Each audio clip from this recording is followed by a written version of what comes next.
நீங்கள் புது laptop computer வாங்க போகிறீங்களா இல்லை உங்கள் லேப்டாப் கம்ப்யூட்டர் சரி செய்யணுமா? மீன்ஸில் இருக்க ஸ்மார்ட் சிஸ்டம்க்கு கால் பண்ணுங்கள். 04427935803, மொபைல் 9962194022. 15 பிப்ரவரி ஞாயிற்றுக்கிழமை திருவள்ளூர் மாவட்டத்தில் பொன்னேரி தொகுதிக்குட்பட்ட பகுதியில் இருக்கக்கூடிய திருவங்கடபுரம் இடத்துல ஏஎம் பேலஸில் கும்மிடிப்பூண்டி பொன்னேரி தொகுதிக்கான தமிழக நீதி சங்கம் அனைத்து முதலியார் பிள்ளைமார் வேளாளர்களுக்கு 2 கோடி பேர் இருக்கக்கூடிய சமுதாயத்துக்கு ஒரு முக்கிய சங்கமாக, வலுவான சங்கமாக, இளைஞர்களுடைய சங்கமாக எங்களுடைய ஆலோசனை கூட்டம் வெற்றிகரமாக நடந்தது. 2000க்கும் மேற்பட்ட முதலியார் பிள்ளைமார் வேளாளர் சமுதாய மக்கள் இதில் கலந்து கொண்டு பல ஆலோசனைகள் சொன்னாங்க. அவங்களுடைய குறைகள், அவங்களுடைய கோரிக்கைகளை எங்க சங்கத்துக்கிட்ட சொன்னாங்க. சில தீர்மானங்களை நாங்கள் ஏற்றி இருக்கிறோம். முக்கியமா கும்மிடிப்பூண்டி பொன்னேரி தொகுதிகளில் அதிகமாக வாழக்கூடிய முதலியார் சமுதாய மக்கள், முதலியார் பிள்ளைமார் சமுதாய மக்களுக்கு சரியான முறையில ஒரு கட்சிகள் இல்ல, பிரதிநிதித்துவம் இல்லைன்ற ஒரு குற்றச்சாட்டு மக்கள் வைக்கிறாங்க. அனைத்து கட்சிகள்லையுமே ஒன்றிய செயலாளர், நகர செயலாளர், மாவட்ட செயலாளர் போன்ற பதவிகளுக்கு முக்கியத்துவம் இல்லை அப்படின்னு ஒரு குறையை சொன்னாங்க. அதே போன்று அதிகமான மக்கள் இருக்கக்கூடிய கும்மிடிப்பூண்டி தொகுதியிலே முதலியார் சமுதாயத்துக்கே வேட்பாளரை அனைத்து கட்சிகளுமே கொடுக்க வேணும்ன்ற ஒரு கோரிக்கையும் மக்கள் வைத்திருக்கிறார்கள். பொன்னேரி தொகுதி ரிசர்வாக 35 வருடமாக இருக்கிறத மக்கள் ஒரு குறையாக சொன்னார்கள். அதை தொகுதி மறுசீரமைப்பில் அதை ஒரு ஓப்பன் தொகுதியாக கொண்டு வந்து வேறு ஏதாவது தொகுதிக்கு இந்த ரிசர்வேஷனை கொடுக்கணும்னு ஒரு தீர்மானம், மக்கள் சொன்ன கோரிக்கைகளை தீர்மானமாக நிறைவேற்றி இருக்கிறோம். அதே போல இந்த 2026 தேர்தலில், சட்டமன்ற தேர்தலில் தமிழக நீதி சங்கமானது எப்படி செயல்பட வேண்டும், யாருக்கு ஆதரவு கொடுக்க வேண்டும் அப்படின்னு சில விஷயங்கள் ஆலோசனை செய்திருக்கிறோம். அதை போன்ற எங்க சங்கத்துக்கு 30 பேர் கொண்ட ஒரு வழிகாட்டுதல் குழு, ஸ்டீரிங் கமிட்டியை நாங்கள் ஃபார்ம் பண்ணியிருக்கிறோம்.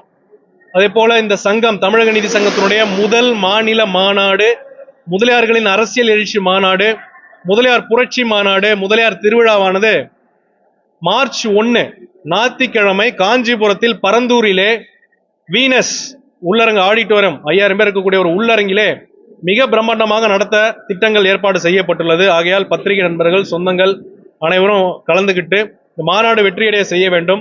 இது முழுக்க முழுக்க அரசியலுக்கு அப்பாற்பட்ட ஒரு சங்கம். இந்த சங்கமானது முதலியார் சமுதாயத்தினுடைய ஒற்றுமைக்கும், வளர்ச்சிக்கும், முன்னேற்றத்துக்கும் பாடுபடுகிறது. அது போன்ற இன்னொரு முக்கியமான கோரிக்கை மக்கள் என்ன சொன்னாங்கன்னா, 2 கோடி முதலியார்கள் இருக்கக்கூடிய தமிழ்நாட்டிலே முதலியார் சமுதாயத்துக்கு எந்த விதமான ஒரு வேலை வாய்ப்பு, கல்வியில், அரசு உத்தியோகத்தில் இடஒதுக்கீடு இல்லை.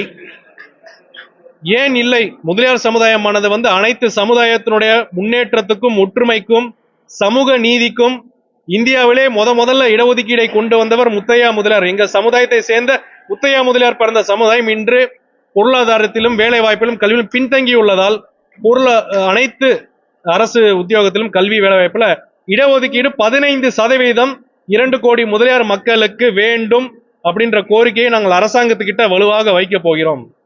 அதே போல பொன்னேரி தொகுதியில் பிறந்த நம்மளுடைய டாக்டர் சி நடேச முதலியார், நீதி கட்சியினுடைய தந்தை, திராவிட தந்தை, அவருக்கு ஒரு மணிமண்டபம் இங்க கட்ட வேண்டும். இங்க இருக்கக்கூடிய ஜிஹெச்சுக்கோ, கலெக்டர் ஆபீஸுக்கோ, தாலுகா ஆபீஸுக்கோ நடேசனாருடைய பெயரை சூட்டி அவருக்கு மரியாதை செய்ய வேண்டும். சின்ன காவானத்தில் பிறந்து லண்டன் வரைக்கும் பேசப்பட்டவர் நடேச முதலியார்.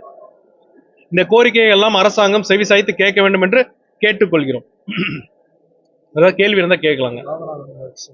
அதே போன்ற லோகநாத முதலியார் LNG காலேஜ், அரசு கலைக்கல்லூரியை இங்க பொன்னேரியில் இருக்குது. இதை கொடுத்தவர் லோகநாத முதலியார். அவரும் இங்க பொன்னேரியில் பிறந்தவர். மிகப்பெரிய ஒரு சிவில் இன்ஜினியர், மிகப்பெரிய ஒரு ரியல் எஸ்டேட் அதிபர். 150 வருஷத்துக்கு முன்னாடியே மெட்ராஸ் ரிப்பன் பில்டிங்கை கட்டின ஒரு இன்ஜினியர் யார் என்றால் அது பொன்னேரியில் பிறந்த லோகநாத முதலியார். 120 வருஷத்துக்கு முன்னாடி 7.5 லட்சம் ரூபாய்க்கு கட்டினது. அந்த கட்டிடம் தான் இன்றும் தமிழ்நாட்டினுடைய, மெட்ராஸினுடைய ஒரு சுற்றுலாத்தலம் அடையாளமாக கம்பீரமாக நிற்கிறது. அது மட்டுமல்லாமல் இங்க இருக்கக்கூடிய கப்பல் போக்குவரத்து சங்கத்தினுடைய தலைவராகவும் இருந்திருக்கக்கூடிய லோகநாத முதலியாரை கௌரவப்படுத்தும் வகையில் பொன்னேரி மத்தியில் ஒரு மிகப்பெரிய ஒரு சிலையை வைத்து ஒரு மணிமண்டபம் கட்ட வேண்டும் என்று கோரியிருக்கிறோம்.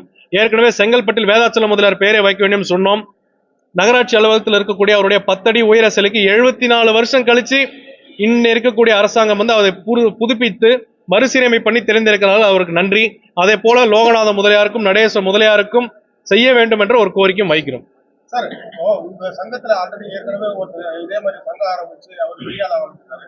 அது மாதிரி இந்த சங்கம் இருக்குமா? அதாவது இதற்கு முன்னாடி யாரு வந்தார்கள், நான் அவருடைய பேரை சொல்லி அவங்கள பெரியாளாக்க விரும்பல. அவங்களுக்கு எந்த விதமான மக்கள் செல்வாக்கு கிடையாது. அந்த கட்சின்ற ஒரு கட்சியே கிடையாது. மக்கள் அவங்க மேல எந்த விதமான ஒரு நம்பிக்கையும் கிடையாது. மக்கள் கடுமையான அதிருப்தியில் இருக்கிறார்கள். ஒரு கவுன்சிலருக்கு ஜெயிக்க முடியல, ஒரு எம்எல்ஏ ஜெயிக்க முடியல, ஒரு எம்பி ஜெயிக்க முடியல, மக்கள் புறக்கணித்து விட்டார்கள். 26 வருஷம் கழிச்சு இந்த விஷயத்தை தமிழக நீதி சங்கம் நாங்கள் அனைவருமே ஒன்று சேர்ந்து படித்த இளைஞர்கள், சமுதாய முன்னோடிகள், தொழிலதிபர்கள் எல்லாரும் சேர்ந்து அவங்களுடைய ஆலோசனை கேட்டு நாங்கள் மக்களை நோக்கிய பயணமாக நாங்கள் செல்கிறோம். நாங்கள் மேலோட்டமாக மேல்புல் மேயவில்லை. மக்களை நோக்கி போய் மக்கள் கிட்ட என்ன பிரச்சனை, என்ன குறை நிறன்னு கேட்டு நடக்கக்கூடிய சங்கம் இது. ஏழை முதலியார்கள், மிடில் கிளாஸ் முதலியார்களுடைய சங்கம் இது. மக்களுடைய குறைகளையும் மக்களுக்கு பாதுகாப்பு கொடுக்கக்கூடிய சங்கம். அரசியல் போகுமா வேண்டாமான்னு நாங்க பின்னாடி முடிவெடுப்போம். எந்த ஒரு விஷயமாக இருந்தாலும் அரசியல் அங்கீகாரம், அரசியல் அதிகாரம் இல்லாமல் தன் மக்களுக்கு பாதுகாப்புக்கோ ஒரு நல்லது கெட்டதுக்கோ ஒரு விஷயத்தை சாதிக்க வேண்டும், அரசியல் அங்கீகாரம் வேணும். ஆனால் நாங்கள் எங்கள் சங்கத்தில் மக்களை ஒன்று திரட்டிவிட்டு மக்களை ஒரு ஒரு ஒரு குடையின் கீழ் கொண்டு வந்து விட்டு அவங்களுடைய கோரிக்கையை கேட்டுத்தான் அரசியல் களத்திலே நாங்கள் பயணிப்போம். ஆனா எங்க முதலியார்கள் என்னாலும் நாங்கள் எங்கள் சங்கம் அதை ஆதரிக்கும். எந்த கட்சிக்கு ஆதரவு என்பது போன்ற விஷயங்கள் நாங்கள் சங்கத்தினுடைய வழிகாட்டுதல் குழு கூடி, செயற்குழு பொதுக்குழு கூடி இதை நாங்கள் மாநாட்டில் நாங்கள் அனௌன்ஸ் பண்ண போகிறோம், மாநாட்டில் தெரிவிக்கிறோம். வருகிற சட்டமன்ற தேர்தல் 234 தொகுதிகளில் 150 தொகுதியிலாவது முதலியார் சமுதாயம் அதிகமாக முதல் கட்டமாகவோ இரண்டாவது கட்டமோ அதிக மக்கள் தொகை இருக்கக்கூடிய ஒரு சங்கம். பேரறிஞர் அண்ணாவுடைய காலத்தில் 1967 திமுக முதல் ஆட்சி அமைக்கும் போது 9 அமைச்சர்கள், 9 அமைச்சர்கள் 5 அமைச்சர்கள் முதலியார் சமுதாயத்தை சேர்ந்தவர்கள். பேரறிஞர் அண்ணா கிட்ட பத்திரிகையாளர் உங்களை போல கேட்கிறார்கள், என்ன பேரறிஞர் அண்ணாதுரை அவர்களே, திமுக அமைச்சரவை முதலியார் அமைச்சரவையா இல்ல திராவிட முன்னேற்ற கழக அமைச்சரவையான்னு கேட்ட பொழுது பேரறிஞர் அண்ணாதுரை சொன்னாங்க, இது 5 பேர் முதலியாராக இருக்கலாம், ஆனால் அந்த 5 முதலியார்களுமே சமூக நீதிக்கும் சமத்துவத்துக்கும் மக்கள் உரிமைக்கும் இடஒதுக்கீடும் பாடுபட்டவர்களுடைய அமைச்சரவைன்னு சொல்லி அவர் சொன்னாங்க. ஆனா இன்றைய நிலை என்ன? பேரளவுக்கு கூட ஒரு முக்கியமான பொறுப்பில் எந்த அமைச்சருமே முதலியார் சமுதாயத்தில் இல்லை. 1-2 டம்மி போஸ்ட் கொடுத்துறாங்க. 33 அமைச்சரில் ஒருத்தர் கூட 2 பேர் தான் இன்னும் இருக்கிறாங்கன்னு நினைக்கிறாங்க. டம்மியான ஒரு விஷயம். எம்எல்ஏக்கள் 10 எம்எல்ஏ 7 எம்எல்ஏ ஒற்றை இலக்கில் தான் 234 நம்ம முதலியார் சமுதாயத்துக்கு கொடுக்குறாங்க. இதே வேற்று சமுதாயத்துக்கு 45 எம்எல்ஏ, இன்னொரு சமுதாயத்துக்கு 46, இன்னொரு சமுதாயத்துக்கு 30.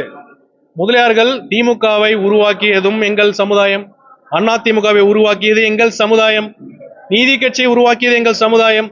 ஆனால் எங்களுக்கு இப்பேற்பட்ட ஒரு நிலை ஏற்பட்டுள்ளதால் நாங்கள் அரசியல் புரட்சி செய்யவும் அஞ்ச மாட்டோம் என்பதையும் நாங்கள் தெரிவித்துக் கொள்கிறோம். அனைத்து கட்சிகளும் எம்எல்ஏ நிறைய பேர் எங்க சமுதாயத்துக்கு கொடுக்கணும், அமைச்சர்கள்ல எங்களுக்கு முக்கியத்துவம் கொடுக்கணும், முக்கிய போர்ட்போலியோ கொடுக்கணும். துணை முதலமைச்சரே எங்க சமுதாயத்துக்கு நீங்க கொடுத்தால் நாங்கள் வரவேற்போம், சந்தோஷப்படுவோம். ஆகையால் இதை புறக்கணிக்கப்பட்டால் அடுத்த கட்ட நடவடிக்கை என்ன என்றதை நாங்க யோசிச்சு ஆலோசனை பண்ணி சொல்லுவோம். அரசியல்ல முதலியார் இருந்த பொழுது அவரால் இந்த முதலியார் சமூகத்துக்கு நிறைய கெட்ட பேர் சொல்லி பொதுவா ஒரு கருத்து இந்த அந்த கருத்தை உடைக்கிறதுக்காக திருப்பி நீங்க அதை மாற்றத்துக்காக ஏதாச்சும் முயற்சி இருக்கீங்களா? எம் பக்தவச்சலம் முதலியார் அவர்கள் 1963 இருந்து 1967 வரைக்கும் 4 வருஷம் சீஃப் மினிஸ்டரா இருந்தவர். பக்தவச்சலம் முதலியார் அவர்களுடைய பீரியட்ல தான் இரட்டை மொழி போதும், டபுள் லாங்குவேஜ் போதும், ஹிந்தின்றது 3ஆவதாக திணிக்கப்பட்ட பொழுது இவர் காங்கிரஸிலே, டெல்லியிலே காங்கிரஸ் இருந்தாலும் இவர் தமிழ்நாடு காங்கிரஸா இருந்தாலும் கூட மாணவர்களுடைய போராட்டம், மக்களுடைய போராட்டத்தை கருதி இருமொழி கொள்கை போதும்னு சட்டம் போட்டவரே பக்தவச்சலம் முதலியார் தான். போராட்டம் பண்ணியது மற்றவர்கள் இருந்திருக்கலாம். பக்தவச்சலம் முதலியார் அவர்கள் ஒரு நேர்மையானவர். அது மட்டுமல்லாமல் ஒரு நிலையான ஆட்சி, 4 வருஷம் ஆட்சியை நிலையாக நடத்தி கொடுத்திருக்கிறார். அவர் பேர் நிறைய விமர்சனங்கள், மாற்று கட்சின்னு வைக்கலாம். இதெல்லாம் அந்த காலங்க. திமுகலையும் முதலியார் தான் இருந்தாங்க, காங்கிரஸ்லயும் முதலியார் தான் இருந்தாங்க, இங்கேயும் பக்தவச்சலம் முதலியார், இங்கேயும் பேரறிஞர் அண்ணா எதிர்கட்சி ஆளுங்கட்சியா இருந்தாங்க. அதெல்லாம் 60 வருஷம் 70 வருஷத்துக்கு முன்னாடி போன கதை. இன்னைக்கு அரசியல் நிரந்தர எதிரியும் கிடையாது, நிரந்தர நண்பனும் கிடையாது. நாங்கள் முதலியார்கள் எல்லோரும் நாங்கள் ஒன்னாத்தான் இருக்கிறோம், 2 கோடி பேரும் ஒன்னாத்தான் இருக்கிறோம். அதனால அனைத்து முதலியார்களுடைய பெயரை நாங்கள் கொண்டு வரலாற்றை, நல்ல விஷயங்களை மக்களுக்கு சொல்லிக் கொண்டிருக்கோம், சொல்லிக் கொண்டே இருப்போம். பக்தவச்சலம் முதலியாருக்கு மணிமண்டபமே இருக்குதே மெட்ராஸ் கிண்டியில, ஐஐடி பக்கத்துல. இது போன்ற விஷயங்கள் இருக்கு. பொன்னேரி அதிகமா விவசாயிகள், குறிப்பா முதலியார் சங்கம் அதிகமான விவசாயம் பண்றாங்க. ஆனா அவங்களுக்கு அடிக்கடி இங்க விவசாயம் சம்பந்தப்பட்ட பிரச்சனைகள் நிறைய வருது. நிறைய இங்க தாலுகா ஆஃபீஸ், ஆர்டி ஆஃபீஸ் நிறைய குறைபாடுகள் அவங்க நிறைய சொல்லுவாங்க. இது குறித்து விவசாயிகளுக்காக சங்கம் எங்க சங்கத்தில், தமிழக நீதி சங்கத்தில் நாங்கள் விவசாயி என்றே ஒன்று தனியாக வைத்திருக்கிறோம். முக்கியமாக பொன்னேரியில் இருக்கக்கூடிய முதலியார் பாத்தீங்கன்னா, பொன்னேரி முதலியார், பையூர் கோட்டை முதலியார், துளுவ வேளாள முதலியார், அகமுனி முதலியார், இது போன்ற அனைத்து முதலியார்களும் இருக்காங்க. இவங்க பெரும்பாலும் விவசாய தொழில் ஒரு 10 ஏக்கர் 5 ஏக்கர் அது போன்ற பெரிய லெவல்லையும் சின்ன லெவலையும் விவசாயம் பண்ணின்னு இருக்கிறாங்க. விவசாயத்துக்கு வேளாளர் சமுதாயம்ன்ற எங்களுக்கு ஒரு பேர் இருக்கு, துளுவ வேளாளர், கொண்டைகட்டி வேளாளர் அப்படின்றது. நாங்கள் தான் விவசாய பூர்வ குடி. அதனால் இந்த இருக்கக்கூடிய விவசாயத்தை பாதுகாக்கிறது நாங்கள் விவசாய அணினே ஒன்று உருவாக்கி இருக்கிறோம். ஒரு ஒரு ஒரு புயல் சேதத்திலேயோ ஒரு வெள்ள சேதத்திலேயோ பயிர்கள் பாதிக்கப்பட்டால் அரசாங்கத்துக்கிட்ட மானியத்தையும் வாங்குறது, நஷ்டஈடு வாங்குறதுக்கான அனைத்து விஷயங்களுமே ஒரு விவசாயிகள் பிரதிநிதித்துவமா இந்த தமிழ் நீதி சங்கம் செயல்படும். ஆனா நீங்க தான் கேட்டீங்களா சார்? இப்போ பக்தாச்சல முதலியார் வந்து 3 முறை வந்து முதலமைச்சரா இருந்தார். ஒரே ஒரு வாட்டி தான் அந்த வந்து அவர் தோத்த காரணத்துக்காக தான் வந்து பாத்தீங்கன்னா இந்த தொகுதியை தனி தொகுதியா வந்து கெஜெட்ல எழுதிட்டு போயிட்டாரு அப்படின்னு. இதை எப்படி நீங்க பாக்குறீங்க? ஆனா ஒரு தனி மனிதன் நினைச்செல்லாம் பொன்னேரி தொகுதி அந்த மாதிரி ரிசர்வ்டா மாத்த முடியாது. பொன்னேரி தொகுதியானது 35 வருஷமா தான் ரிசர்வ்ல இருக்குது. அதுக்கு முன்னாடி ஓப்பன்ல தான் இருந்தது. 68 வருஷம். அதனால எப்பவுமே ஒரு தொகுதி மறுசீரமைப்பு அப்படின்றது வந்து பாத்தீங்கன்னா மக்கள் தொகையின் பேரில் தாழ்த்தப்பட்ட ஆதி திராவிடர் மக்கள் எவ்வளவு பேர் இருக்கிறாங்கன்ற அதனுடைய பெயரில் அடுத்ததாக இது ரொட்டேஷன் சுழற்சி முறையில் தான் வரும். ஒரு மாவட்டத்துக்கு இப்ப திருவள்ளூர் மாவட்டத்துல 11 தொகுதி இருக்குதுன்னா இதுல ஒரு 2 தொகுதி ரிசர்வ்டா இருக்குது. காஞ்சிபுரம் செங்கல்பட்டுல 11 தொகுதியில 2 தொகுதி, செய்யூர் 1, ஸ்ரீபெரும்புதூர் 1 ரிசர்வ்டா இருக்குது. இது சுழற்சி முறையில் வரும். ஆனா எங்களுடைய பிரச்சனை என்னன்னா இது சரியான முறையில் சுழற்சி வரலையான்ற ஒரு சந்தேகம் இருக்குது. ஆகையால் பொன்னேரியில் அதிகமான மக்கள் இப்போ மற்ற சமுதாயங்கள்லாம் வந்திருக்கிறாங்க. அதை சரியாக தொகுதி மறுசீரமைப்பு பண்ணி கள ஆய்வு பண்ணி சரியான முறையில் ஒரு ப்ராப்பரா ஒரு ஸ்டடி பண்ணி ஆர்டிஓ டிஆர்ஓ கலெக்ட் எடுத்து ஒரு ரிப்போர்ட்டை கொடுத்து இதை வந்து மறுபடியும் ஓப்பன்ல வாங்க, வேற ஏதாவது தொகுதி ரொட்டேஷன் முறையில் கொண்டு வாங்க அப்படின்றத எங்களுடைய கோரிக்கை. நீங்க சொன்ன பக்தவச்சல முதலியார் தோத்ததுனாலதான் இந்த கோபத்துல எழுதிட்டு போயிட்டாங்க ஒரு வீண் வதந்தி. இதை நாங்கள் புறக்கணிக்கிறோம், இதை நாங்கள் ஏற்கவில்லை. இது காழ்ப்புணர்ச்சியின் காரணமாக ஒரு சிலர் சொல்லுகின்ற அரசியல் வெறுப்பு கருத்துக்கள், இதை நாங்கள் ஏற்க மாட்டோம்.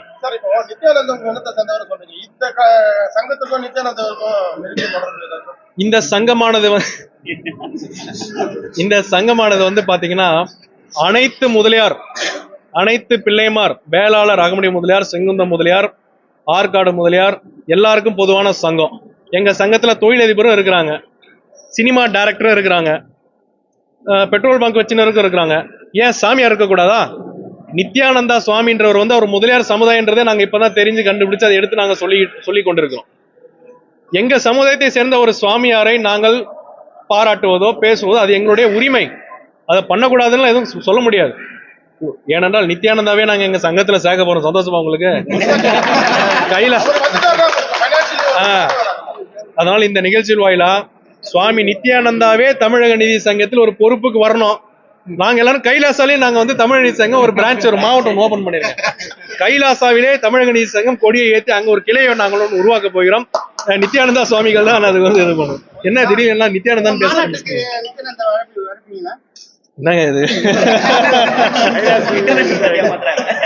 அதாவது தமிழக நீதி சங்கத்துக்கு மாநாட்டுக்கு சுவாமி பகவான் நித்யானந்தா வருவார்ன்ற கேள்வி எனக்கு தெரியாது. அவர் எங்க இருக்கிறாருன்னு எனக்கு தெரியாது. அவரு வந்து பாத்தீங்கன்னா கைலாசால இருப்பதாக சொல்லுகிறார்கள். கைலாசா எங்க இருக்குதுன்னு எங்களுக்கும் தெரியல, அது சுவாமியா சொன்னதான் தெரியும். நீங்க வேணா இந்த ஒரு நோட்டீஸ் ஒண்ணு கொடுங்களேன். இந்த பத்திரிகையாளர் சந்திப்பு வாயிலாக திருவண்ணாமலையில பிறந்த நம்மளுடைய முதலியார் சமுதாயத்தை சேர்ந்த சுவாமி நித்யானந்தாவை தமிழக நீதி சங்கத்தின் மாநில மாநாட்டுக்கு நாங்கள் ஓப்பனாக அழைக்கிறோம். சுவாமி அவர்கள் வருவார் நினைக்கிறேன். தூணிலும் இருப்பார், துரும்பிலும் இருப்பார்னு சொல்றாங்க. வந்தால் சந்தோஷம். சுவாமி நித்யானந்தா கைலாசத்துக்கு இந்த அழைப்பு இந்த பத்திரிகை செய்தி வாயிலாக போகட்டும். நன்றி நன்றி நன்றி.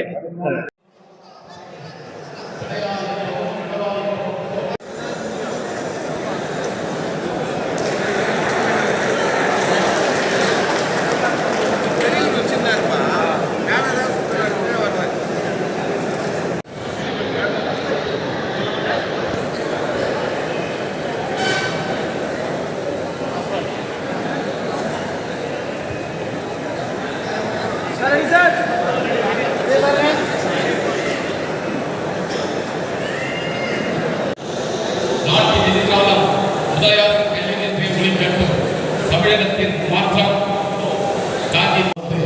ஒரு உற்சாகத்தை அனைத்து முதலியார் சமூகத்தின் கவிஞர்களே, எழுத்து முதலியார் சமூகத்து இளைஞனே, நெருங்கிவிட்டது தேர்தல் நாள். நம் அனைவரும் ஒரு பெரிய கைத்தட்டல் கொடுத்து ஊக்குவிக்கலாம்.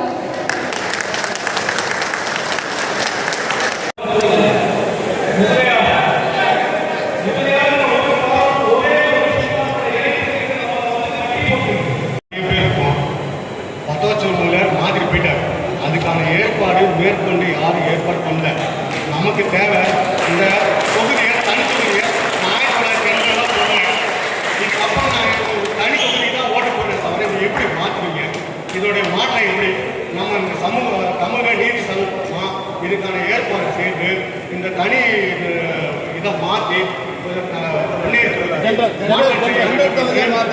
ஒரு தீர்மானம் போட்டு அதை செய்யணுன்ற என்னுடைய வேண்டுகோளுக்கு கண்டிப்பாக